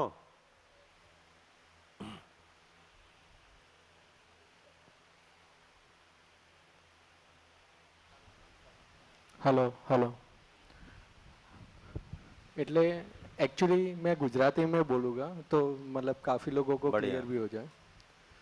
સૌથી પહેલાં આપણે જિંદા રહેના અને જીના એ બે બંનેનો તફાવત સમજવાનો ટ્રાય કર્યો। જિંદા રહેના એટલે કે પ્રાણીઓ જે મોટાભાગે ખાલી જીવતા રહેતા હોય છે, આપણે એવું કહીએ તો એ લોકો કઈ કઈ એક્ટિવિટી કરતા હોય તો એ બધું આપણે એ બતાવ્યું અંદર કે રોજ સવારે ઉઠે એટલે એમની જે રૂટીન એક્ટિવિટી હોય કે ખાવાનું લેતા હોય, થાક લાગે એટલે સૂઈ જાય, પછી એમને ટૂંકમાં ડર લાગતો હોય અને એ પ્રજનન કરતા હોય સંતતિ માટે। તો આ બધી એમની રૂટીન એક્ટિવિટી હોય કે કોઈ પણ એનિમલ અથવા તો પ્રાણીઓ જુઓ તો આ બધા કામ કરે જ હોય। એમાં એમને બીજું કંઈ નવું ના આવે। કોઈ પણ પ્રાણી લઈ લો તો આપણે એ જોયું કે એનો મતલબ કે એ લોકો જિંદા રહે છે। તો હવે એમનામાં અને આપણામાં શું ફરક છે? તો આપણામાં એક વધારે એવું પાર્ટ હતો કે બુદ્ધિવાળો પાર્ટ હતો, અથવા તો જે જાણવાનો પ્રયત્ન કરવો છે એના માટેનો એક પાર્ટ હતો જેને આપણે જીના કહીએ છીએ। એટલે પછી આપણે જોયું કે હવે બે પાર્ટ છે, તો જીનાવાળો જે પાર્ટ છે એની અંદર જિંદા રહેના એ તો આવી જ ગયો છે, જે પ્રાણીઓ કરે છે એ તો હવે કરવાનું જ છે। તો એ પાર્ટ દરેક જણાને ગમ્યો કે ભાઈ ચાલો દરેક જણ છે ને જીના રહેના એટલે કે જીવવા માગે છે એ એંગલથી કે જીના રહેના, બરાબર? તો હવે એની અંદર પછી આપણે એવો નવો એક ક્વેશ્ચન ઊભો કર્યો કે બધા ભાઈ જીના રહેના એટલે કે એ પાઠમાં માગે છે રહેવા, તો જીના ક્યો હૈ? એટલે આપણા માટે ક્વેશ્ચન આવ્યો કે ભાઈ કેમ જીવવું છે, જીવવાનો શું પર્પસ છે? એટલે આપણે ઘણા બધા એમાં કારણો ડિફાઇન કર્યા કે ભાઈ બધાએ કેમ કેમ જીવવું છે। એટલે દરેક કોઈએ સુખ માટે, કોઈ સમૃદ્ધ થવા માટે ને આવા અલગ અલગ બધાએ એની અંદર રીઝનો આપ્યા ભાઈ કેમ જીવવું છે। તો એ બધા રીઝનો આપણે ડિટેલમાં જોયા તો એમાંથી એવું એક સારાંશ મળ્યો કે ભાઈ એ બધામાં કોમન તત્વ સુખ છે। એટલે કે દરેક લોકો સુખી થવા માટે આ બધો પ્રયત્ન કરી રહ્યા છે, દરેક લોકો સુખી થવા માટેના આ બધા પ્રયત્ન કરી રહ્યા છે. તો હવે સુખની ડેફિનેશન શું? તો સુખ શેમાંથી મળે? તો આપણી પહેલી એક સમજ હતી કે સુવિધામાંથી સુખ મળે. એટલે કે આપણે સુવિધાઓમાંથી સુખ મેળવવાનો પ્રયત્ન કરીએ છીએ. એમાં આ બધા હતા કે રૂપ, પદ, ધન એ બધામાંથી. પણ એ બધામાં શું હતું કે એક ક્ષણિક હતા કે આહારમાંથી મળે, સુખ મળે, પણ એ ક્ષણિક હોય. કારણ કે આપણને ખાવું, કારણ કે શરીરની જરૂરિયાત છે એટલે ખોરાક જરૂર છે, એટલે એ ખોરાક શરીર માગે છે. એટલે જ્યારે આપણે ખોરાક ખાઈશું એ વખતે આપણને સુખ મળશે, પણ એની જ્યારે શરીરની જરૂરિયાત પતી ગઈ એ વખતે એ ફિનિશ થઈ ગયું ત્યાં સુખ. પણ આપણા જોડે બીજી કોઈ સમજ નથી એટલે આપણે શું કરતા એમાં અલગ અલગ આહારમાં પણ વિવિધ વેરાયટી લાવીએ કે ચલો નવી નવી વાનગીઓ બનાવીએ, એમાંથી સુખ મેળવવા માટેનો પ્રયત્ન કરવા માંડ્યા. બીજું એવું પણ કરવા માંડ્યા કે ભાઈ નવી નવી વેરાયટી પણ ઘણી બધી થઈ ગઈ, તો હવે ચલો ને એમાંથી સુખ મળે છે તો કેમ વધારે ના કરીએ? તો એ વસ્તુ જેમાંથી સુખ મળતું હોય ને, ચલો એની ક્વોન્ટિટી વધારીએ. સપોઝ રસગુલ્લા વધારે ભાવે છે તો શરીરની જરૂરિયાત 4 રસગુલ્લા ખાવાની છે, તો કેમ કરીને હું 7 ખાઉં તો એટલો થોડો ટાઈમ મને વધારે સુખ મળે. એટલે એવો પ્રયત્ન કરવા માંડ્યા. એટલે કે સુવિધામાંથી આપણને સુખ અથવા તો કમ્ફર્ટ ઝોન, કે જેમ કે એસી છે એ બધામાંથી સુખ મળતું હોય તો આખો દિવસ કેવી રીતે આપણે વાતાનુકૂલિત એટલે કે એસીમાં ટ્રાય કરીએ એમ જીવવાનું. એટલે કે આપણે સુવિધાઓમાંથી સુખ મેળવવા માટેનો પ્રયત્ન કરતા થયા. પણ એમાં એવું થાય કે સુવિધા જ્યાં સુધી છે ત્યાં સુધી સુખ છે. એ સુવિધા કોન્સ્ટન્ટ તમારી જોડે નહીં હોય. જેમ કે આહાર તમે આખો દિવસ ખા નહીં કરો, આખો દિવસ ઊંઘ નહીં કરો. તમારા શરીરને જરૂર હશે એટલે તમને ઊંઘ આવશે, પણ ઊંઘ પૂરી થઈ એટલે પછી શું? તો એ બધામાંથી ટૂંકમાં બહાર નીકળવા માટે પછી આપણે બીજી સુખની નવી ડેફિનેશન જોઈ કે ભાઈ સ્વીકૃતિ એટલે સુખ. તો સ્વીકૃતિ એટલે કે જે તમને સ્વીકાર ભાવ છે, જ્યારે તમને કોઈ પણ વસ્તુનો સ્વીકાર આવે અથવા તો તમે જેવું ઈચ્છો એ વખતે તમને સુખ મળે છે. એટલે એક ડેફિનેશન આપણી જોડે એ આવી કે જ્યારે પણ તમારો સ્વીકાર ભાવ હોય અથવા તો તમને જે ગમતું હોય એ ટાઈપનું મળ્યું. અત્યારે એ ટેમ્પરરી છે મૂળ, એ આગળ એની આખી ડેફિનેશન વધારે ક્લિયર થશે. પણ જ્યારે પણ એ વસ્તુનો જ્યારે તમને સ્વીકાર ભાવ આવે ને એટલે એમાંથી સુખ મળે. જો કોઈ વસ્તુ સ્વીકાર ભાવ નથી અથવા તો જે નથી ગમતી, તમે એવું મગજમાં ડિફાઇન કર્યું છે કે આ સારું નથી એટલે કે એનો સ્વીકાર ભાવ સારો નથી, તો એ વખતે એ વસ્તુ તમને દુઃખ નહીં આપે. એટલે કે અસ્વીકાર ઇઝ ઇક્વલ ટુ દુઃખ. એટલે તમારું એમાં અસ્વીકાર થયો છે એટલે હવે તમે એમાં દુઃખની લાગણી અનુભવશો. ઓકે, એટલે હવે બીજા કોઈને સપોઝ एक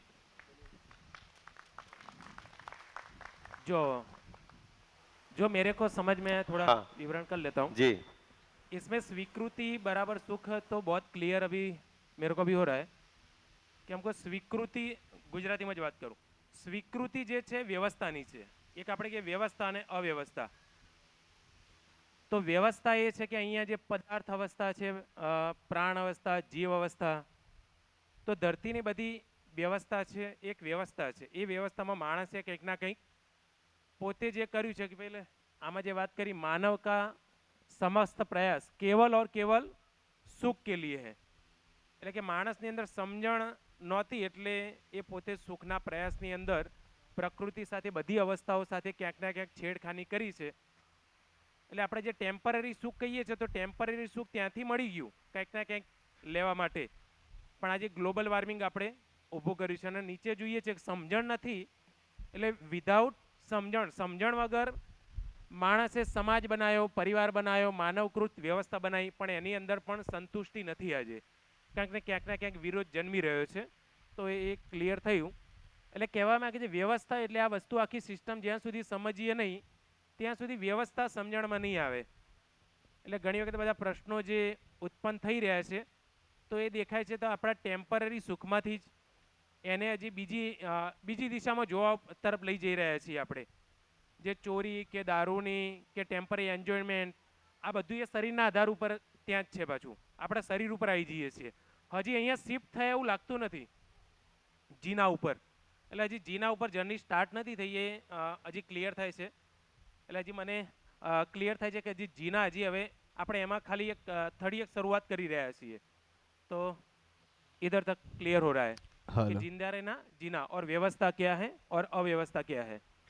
अव्यवस्था तो दिख ही रही है एवरीवेयर, ग्लोबल जी। वार्मिंग, फैमिली वार्मिंग और जो भी है। Thank you. बढ़िया।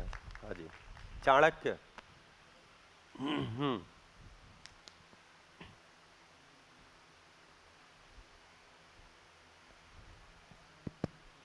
सर मुझे आपसे एक क्वेश्चन था कि आपने जो डिफ्रेंशिएट किया जीना और जिंदा रहना, उसमें जो जीना चाहता है उसे एक मकसद के साथ जीना पड़ता है, और वो मकसद अभी एक ही होता है कि डॉक्टर बने, इंजीनियर बने या बड़े बिजनेसमैन बने और पैसे कमाए।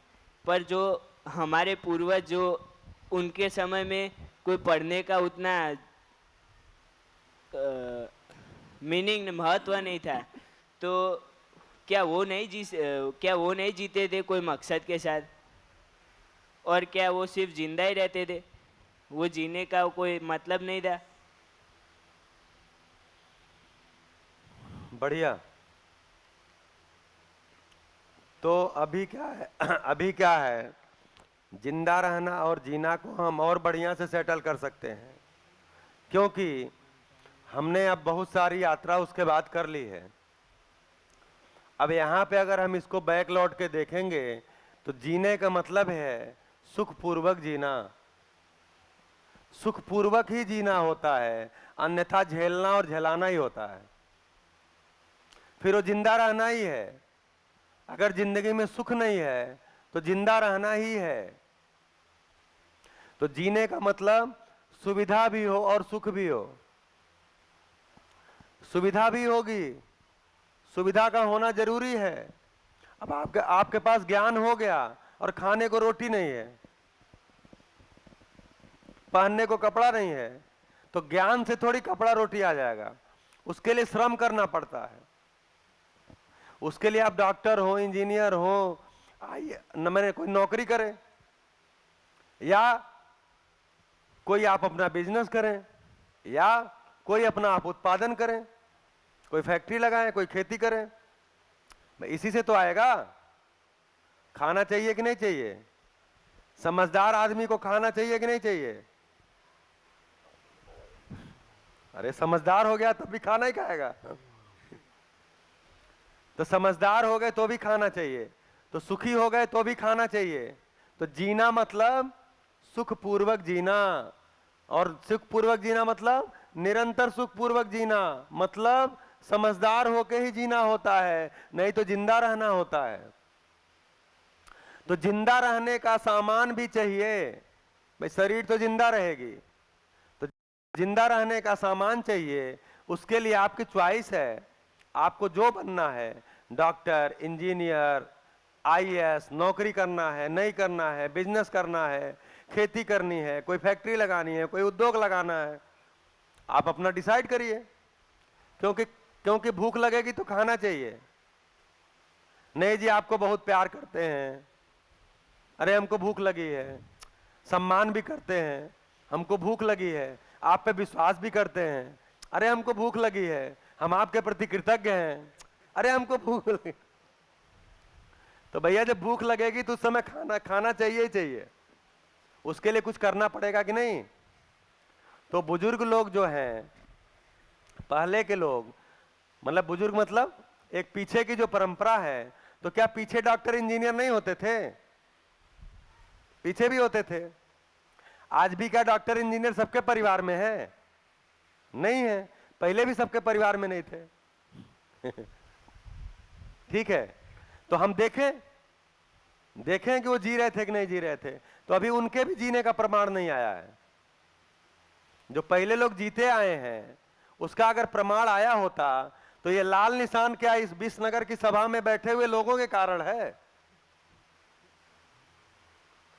ये जो ग्लोबल वार्मिंग है क्या इस विसनगर के ये 200-250 लोगों के कारण है? ये तो पीछे से आ रहा ना परंपरा से। अगर धरती तापग्रस्त हुई है, धरती का पानी खराब हुआ है, धरती का हवा खराब हुआ है, मिट्टी खराब हुई है, तो उसका मतलब पीछे से गलत कुछ हुआ है। तो वो जिंदा थे कि जी रहे थे, आप खुद देख लीजिए। ठीक है, तो डॉक्टर इंजीनियर मतलब ये कोई मुद्दा नहीं है, ये तो पद की बात हम कर रहे हैं। जब भी डॉक्टर इंजीनियर की बात कर रहे हैं तो पद की बात कर रहे हैं। मतलब हमको सम्मान का कोई तरीका नहीं है तो हम पद से सम्मान कोशिश कर रहे हैं। नहीं तो डॉक्टर क्या है? कल आर्या बोली थी डॉक्टर किस लिए बनना है कि भाई शरीर है तो बीमार होगा, शरीर है तो बीमार हो ही सकता है, और इसकी बीमारी के लिए कोई जरूरी नहीं कि हम ही जिम्मेदार हैं। हमारा आहार विहार बहुत अच्छा है लेकिन हवा ही खराब है, अब क्या करें? पानी ही खराब है, अब क्या करें? मैं अपने घर में बढ़िया आहार विहार से जीता हूं, किसी रिश्तेदारी में गया उन्होंने कुछ खिला दिया, अब क्या करें? ना खाए, नहीं जी मैं आपके घर नहीं खाऊंगा, ऐसा तो बोल नहीं सकते, ये संबंध भी चलाना है। तो उससे मैं बीमार पड़ गया, तो बीमार हो सकता है लेकिन उस बीमारी को मैं हैंडल नहीं कर पाऊंगा। क्यों? क्योंकि मैं शरीर का अध्ययन नहीं किया हूं। तो कोई एक व्यक्ति है जो शरीर का अध्ययन किया है, उसको डॉक्टर बोलते हैं, वो इलाज कर देगा, ठीक हो गया। लेकिन उसको एक बड़ा पद बना दिया धीरे धीरे करके, डॉक्टर मतलब डॉक्टर क्या है? ये डॉक्टर है, क्या है? डॉक्टर आदमी है कुछ और है। तो उसको एक पद बना दिया। क्यों? क्योंकि उस पद से पैसा ज्यादा आता है। तो अभी बहुत सारे डॉक्टर जो हैं एक्चुअली डॉक्टर हैं नहीं, वो दवा की कंपनियों के गुलाम हैं। क्यों ऐसा जी? अधिकतर डॉक्टर बिक चुके हैं दवा की कंपनियों के हाथ। मेरे एक रिलेशन में डॉक्टर हैं, मतलब मेरी मौसी के लड़के हैं वो, तो अब वो भी वैसे ही बिके हैं। तो मेरी माता जी का एक बार तबीयत खराब हुआ, भैया ये वीडियो हमारे घर नहीं भेजोगे ना? तो मेरी माता जी का एक बार तबीयत खराब हुआ, तो मैं लेके गया, वो आया हुआ था, क्योंकि वो रहता मतलब नौकरी करता है 40-50 किलोमीटर दूर, नौकरी क्या अपना नर्सिंग होम खोला हुआ है, तो घर पे आया हुआ था। तो पिताजी फोन करके पूछे मौसा जी से, तो बोले हाँ आया है।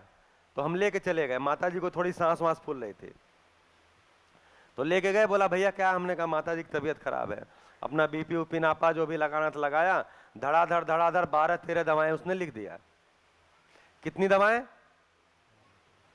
12-13 दवाएं। जब पर्चा हमारी तरफ बढ़ाया तो हमने कहा अरे भाई ये तुम्हारी मौसी जी हैं। अच्छा अच्छा अच्छा, वो पर्चे को फाड़ के फेंका, डब्बे में डाला, तीन दवाई लिखा फिर।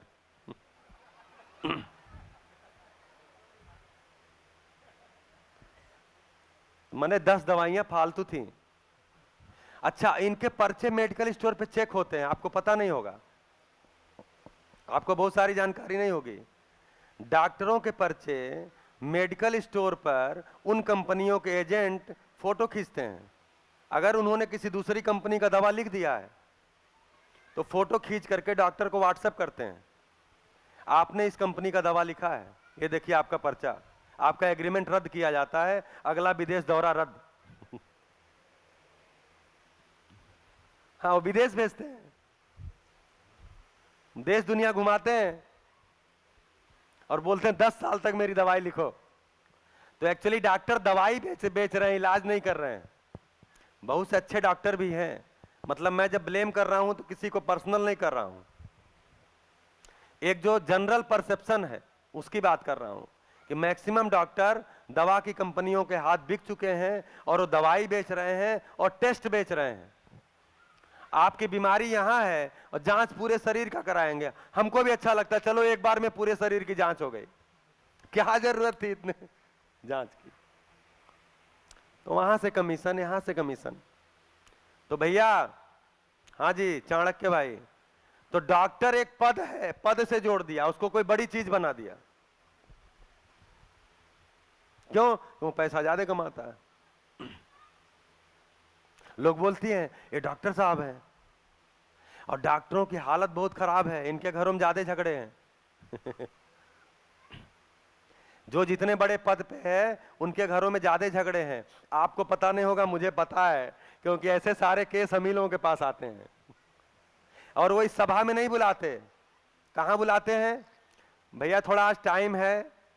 हाँ भैया है। थोड़ा फड़ा होटल में आ जाते, साथ में चाय पियेंगे, 1 घंटे का टाइम निकाल के आइएगा। वहां आके अपनी पीड़ा बताते हैं, क्या करूं इसमें। तो ऐसे तो मानव को नहीं समझा, मानव को नहीं समझा, मानव के शरीर को समझा, वो भी आधा अधूरा समझा। कान के डॉक्टर अलग, नाक के डॉक्टर अलग, दांत के डॉक्टर बैठे हैं, दांत के डॉक्टर अलग, जीभ के डॉक्टर अलग, कुछ दिन में आएगा बाएं कंधे का डॉक्टर अलग, दाहिने कंधे का डॉक्टर अलग। आ जाएगा। तो बोलते हैं आजकल हॉस्पिटल को मल्टी स्पेशलिटी हॉस्पिटल। आप ये बताइए, शरीर टोटल में मिला के एक व्यवस्था है कि अलग अलग व्यवस्था है? शरीर टोटल एक व्यवस्था है। दांत क्यों खराब होता है बताइए? आदमी का दांत क्यों खराब होता है?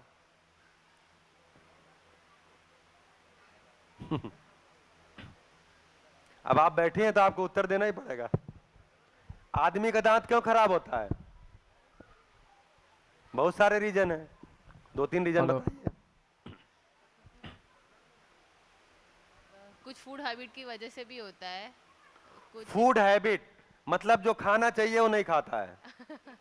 और फिर कुछ क्लीनिंग प्रॉपर नहीं होता। सफाई नहीं रखता, हाँ, ये भी मानो कि ना समझिए। और मतलब मेन तो 2 ही रीजन है, फिर उसके अंदर होता है। हाँ, और अगर एसिड ज्यादा बनता है पेट में तो भी कहते हैं दांत खराब होता है। तो एसिड क्यों ज्यादा बनता है? वो भी फूड हैबिट की वजह से।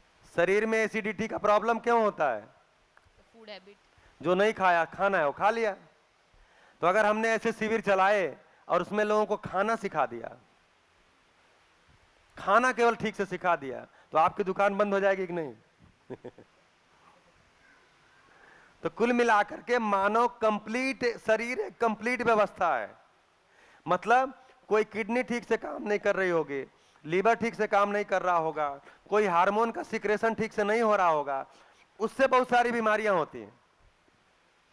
तो अगर कान में कोई दिक्कत है तो एक्चुअली कान की केवल दिक्कत नहीं है, वो कोई हार्मोन की प्रॉब्लम होगी, कुछ और होगा। अगर किडनी में कोई दिक्कत है तो केवल किडनी की दिक्कत थोड़ी है, वो कोई आपके आहार विहार की दिक्कत है।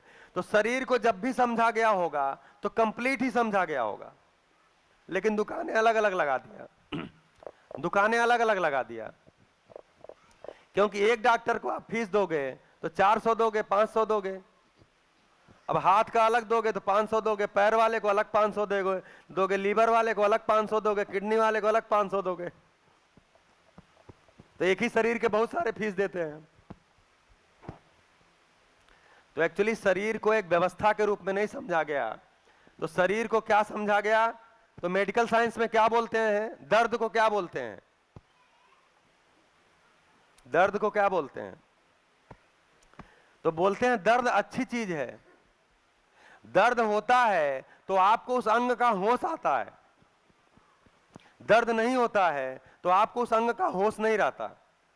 तो कोई बीमार दर्द हो ये अच्छी बात है, उससे बीमारी पता चलती है। दर्द ही ना हो तो बीमारी पता नहीं चलती। जैसे दांत में दर्द नहीं हो रहा तो क्यों आएगा आपके पास? तो बोलते हैं दर्द से आपको उस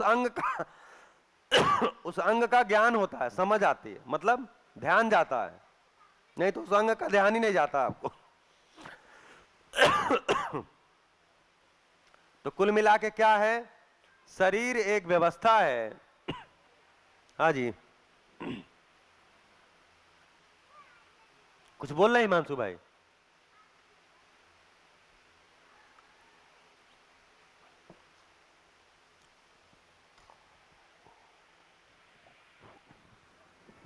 तो मानव को आप टुकड़े टुकड़े में नहीं समझ सकते, मानव को भी टुकड़े टुकड़े में नहीं समझ सकते, और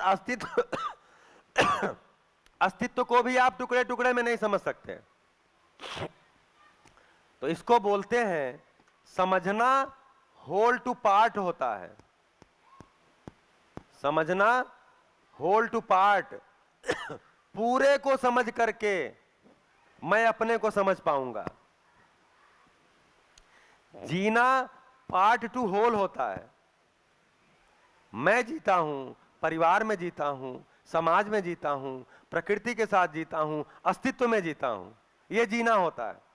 तो जीना पार्ट टू होल होता है, समझना होल टू पार्ट होता है। अगर मैं इस पूरी मशीन को समझूंगा, इस पूरी मशीन को समझूंगा, तो इसमें मैं स्वयं को समझ पाऊंगा, तो मुझे अपनी भूमिका समझ में आएगी। अगर इसमें पूरे को नहीं समझता हूं तो मुझे अपनी भूमिका समझ में नहीं आती। फिर वही समझ में आ जाती है, आहार निद्रा भय प्रजनन करो, इसी से सुखी हो। तो समझना हमेशा होल टू पार्ट होता है। जैसे किडनी को समझना है तो शरीर के साथ समझेंगे या किडनी को अलग निकाल के समझेंगे? बताइए।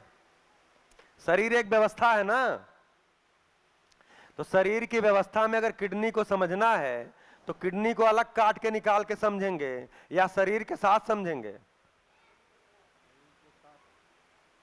बढ़िया से कब समझ में आएगी? जब शरीर के साथ समझेंगे।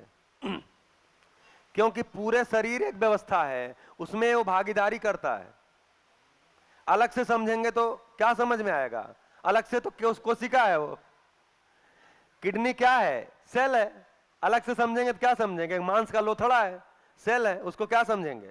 लेकिन शरीर में लगा हुआ समझते हैं तो समझ में आता है। तो इस तरह से मानव को समझना होगा तो पूरी व्यवस्था को समझना होगा, उसमें मानव समझ में आएगा, मानव की भूमिका समझ में आएगी। अभी तक हमने यही समझा है, अभी तक हमने यही समझा है, केवल जितनी बात हुई है कि मानव है, मानव सुख पूर्वक जीना चाहता है, निरंतर सुख ही उसकी प्यास है, सुख के लिए ही वो गलतियां कर रहा है। अभी तक सुख के लिए गलतियां कर रहा था लेकिन तब भी सुखी नहीं हो रहा था। ये ध्यान गया कि जितना सुख उसको चाहिए उतना सुख उसमें मिलता नहीं है, इसलिए वो बार बार वो गलतियां करता है, बार बार सुखी होने का प्रयास करता है, फिर गलतियां करता है, फिर सुखी होने का प्रयास करता है, सुखी होता नहीं है, इसलिए गलतियां करता रहता है। एक समय बाद जब समझ में आता है स्वीकृति के भाव में जीना ही सुख है, समाधान ही सुख है, प्रश्न मुक्ति ही सुख है, तो मुझे पूरा ही समाधान चाहिए, पूरा ही समझ चाहिए, ऐसी समझ हो जाती है तो सुखी होने की संभावना बनती है। और जो ऐसी समझ हो जाती है वो मेरे में बनी ही रहती है, अर्थात मेरे में निरंतरता हो जाती है। मेरे में निरंतरता हो जाती है तो मेरे निरंतर सुखी होने की संभावना हो जाती है। बढ़िया बढ़िया। हाँ, अब आप लोग सीख गए हैं क्या बोलना है। चलिए, तो मेरे तरफ से आज की सभा को विराम देते हैं। आज की सभा में आप लोग सहयोग बनाए रखें, सुबह से शाम तक बैठे रहे, समय पर उपस्थित होते रहे, और मुझे गुजराती ना आते हुए भी मुझे सुनते रहे। इसके लिए आप सभी को धन्यवाद। नमस्कार, कल मिलते हैं।